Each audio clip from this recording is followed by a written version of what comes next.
Hi, welcome to this channel on magnetic energy, technology, principles, applications. This video is about gravity. This etheric magnetic model of the universe is extremely unconventional, even though brilliant minds from the last 100 years, including Tesla and many others, supported it. So just be aware of that as you're listening to this. So what is gravity?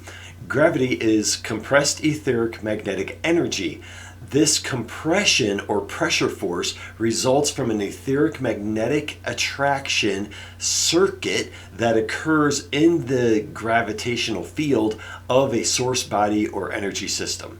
So, is gravity a constant in this etheric magnetic model? Yes, gravity is a constant in so much as the interdimensional pressure flow of the etheric magnetic energy is a constant, and gravity circuits completely depend on that flow.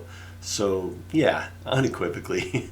Does gravity have a pulse rate? Yes. Gravity pulse rates vary with each planet, solar system, galaxy, and more, and all of these pulse rates will be precisely documented as magnetic technology is developed. Is gravity neutral? Gravity is predominantly neutral with encoding that varies with each gravitational circuit. The neutral nature of gravity allows it to easily integrate with most systems exerting its influence. Are there different types of gravity? Only one type of energy manifests gravitationally, but it has different expressions depending on the system or the circuit connections. For example, general gravity circuits, such as like the field surrounding the Earth or the solar system or even a galaxy, they have different characteristics compared to like system connecting gravity circuits that are formed between, say, for example, planets and stars or planets and moons, etc. What is the shape of the gravity circuit? Generally speaking, the gravity circuit, it manifests as a torus or some version of a torus. The gravity circuit is in continuous motion, and it's in continuous etheric magnetic energy exchange with neutral interdimensional energy entering the system and exiting the system. The torus dynamics circulate neutral energy to the outer regions of the torus, where that energy seeds the etheric magnetic interdimensional exchange, drawing in more neutral energy. The neutral energy at the outer edge of the gravity circuit is then attracted to the neutral center of the torus, which is located inside of like the gravity circuit source, like a planet or a star, for example. So how does the general gravity circuit work? The source body, such as a planet or a star, produces an outer region of an energy field, such as an outer ionosphere or like a heliosphere for the solar system, and that region exhibits the start of the etheric magnetic energy conversion and the beginning of the gravity circuit. The etheric magnetic energy is then attracted to the source body with a specific pulse rate, resonance, etc. This process it's at a quantum or subatomic level, and this etheric magnetic energy influences essentially everything in its path, blending its energies into the incoming and outgoing etheric magnetic energy vortices of all systems in its path, like that would be all objects in its path, creating a push-pull phenomenon. So how does the general gravity circuit differ from the system connecting gravity circuit, like between two heavenly bodies, for example?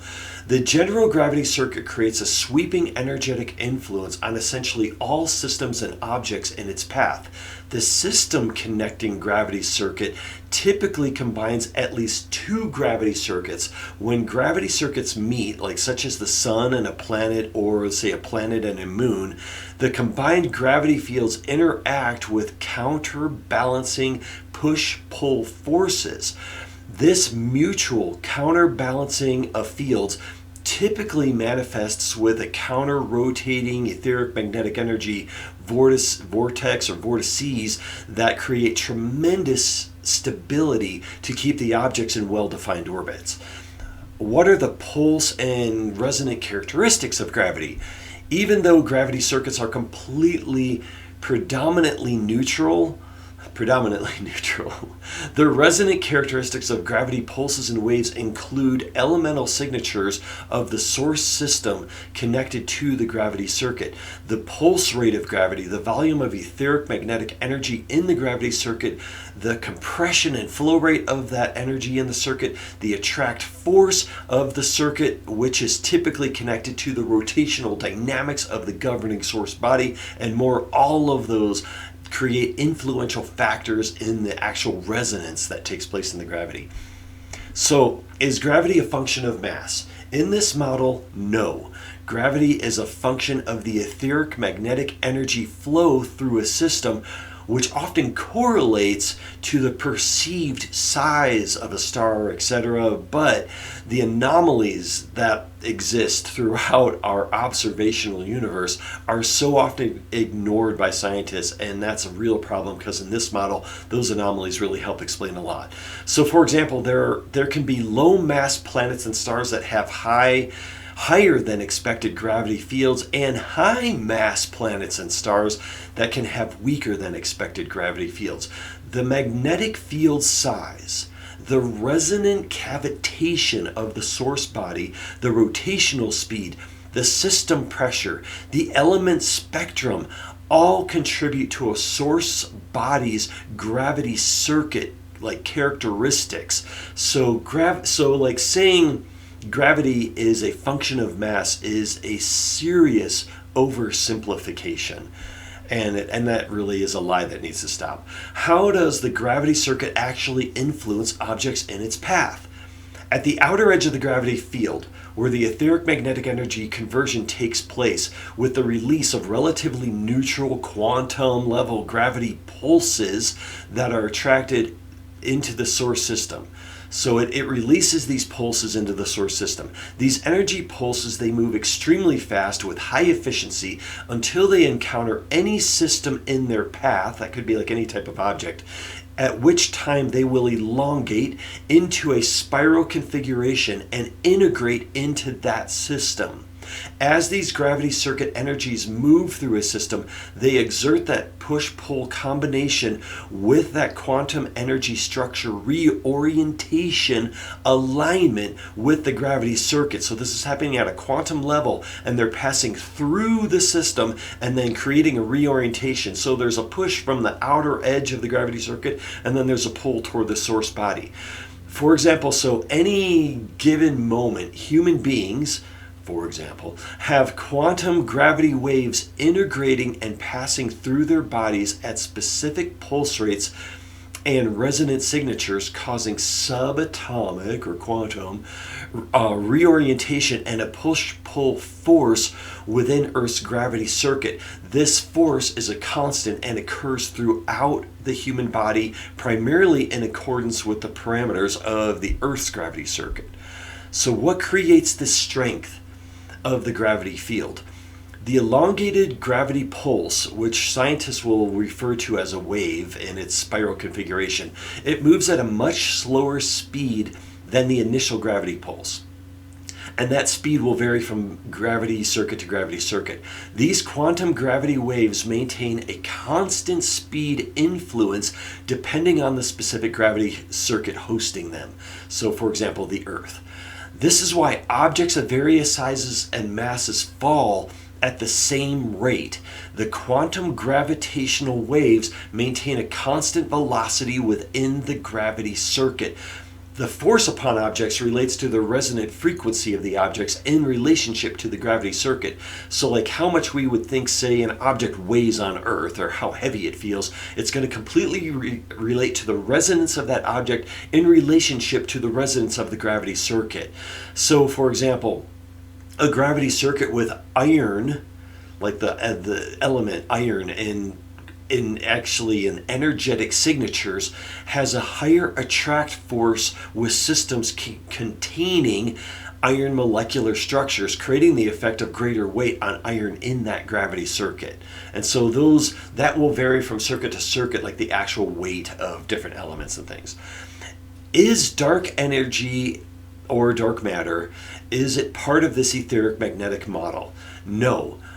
Those modern theoretical constructs that have been fabricated are not necessary in this model because every gravitational relationship can be explained by the etheric magnetic gravitational circuits. Can gravity be canceled or enhanced? And yes, unconditionally yes. If either the push or pull of the etheric magnetic energy of a system is blocked through some sort of like magnetic pulsing, the gravity function will be diminished. The gravity circuit can also be accentuated, enhancing gravity for like industrial purposes if you want. This process can be accomplished with etheric magnetic pulsing energy technology. It can be harnessed through magnetic fields, sound fields, even light pulsing can create the effect. So while this model can this model explain like the redshift issues that are happening with in astrophysics and everything, and with galactic speeds, the high speed of galaxies? And yes, all movement of moons, planets, stars, solar systems, galaxies, etc. can be explained by this model with the etheric magnetic energy, where the universe is essentially all energy. Every system is open, and the gravitational dynamics between galaxies do not depend on mass, but they depend on the etheric magnetic circuits in which the galaxies exist. What is needed for a mathematical model supporting the etheric magnetic model? So we're going to need calculations involving the etheric magnetic flow rates, one, the pulse detection technology, quantum level elemental signature technology to really get this accurate. And then all of these things will be combined for gravity circuit analysis and computations. And there's going to be other factors involved, but those are the main things that will get us in the right ballpark to be able to really analyze the magnetic pulse rates and everything. How does the etheric magnetic model incorporate gravity and space travel? Okay, so in this model, the magnetic technology utilizes onboard gravity circuits that mimic natural gravity circuits, as well as vehicle encompassing pulsing magnetic fields that completely alleviate gravity fields. Also, magnetically powered vehicles harness natural gravitational pathways throughout the cosmos to navigate via magnetic attract fields that tend to be predominantly neutral. How do multiple gravity circuits interact? Essentially, all systems exist within multiple gravity circuits. We're bombarded by them all around us. Gravity pulses continuously convert to gravity waves at the quantum level inside of every system, exerting multiple levels of influence. These various gravitational energies readily blend and combine their circuit dynamics according to their field concentrations. And the outer field of like a general gravity circuit, that, say for example, the Earth's general gravity circuit, or even our solar system, the outer field of a gravity circuit creates a degree of shielding from other gravity circuits, creating more dynamic stability in each system, so that internally, for example, at a quantum level, we're not constantly being pulled back and forth. And now we are being pulled in different directions, but the effect is so subtle that it takes very sensitive equipment to even establish that. So, what role does gravity play in the etheric magnetic technology that I talk about on all these different videos? Gravity impacts every system in its circuit. So this is biological, this is technological. It affects every system that we are creating or that is natural on this planet, including free energy devices. Learning to influence the gravitational circuit inside the units is absolutely critical to the functioning of the units. And then future manufacturing will no doubt include processes where gravity is modified to produce incredible magnets, incredible crystals, alloys, and much more. So gravity is really fundamental to the free energy process in this model, and it's just fundamental to technological development, everything. Please continue to send in questions on gravity or related topics to this, and I will try to address those as best as I can, and I will see you next time. Thanks for putting up with that. Oh, I'm going to include this script in the comments so that it's easy, so you just have a copy of it if you want it. Thank you.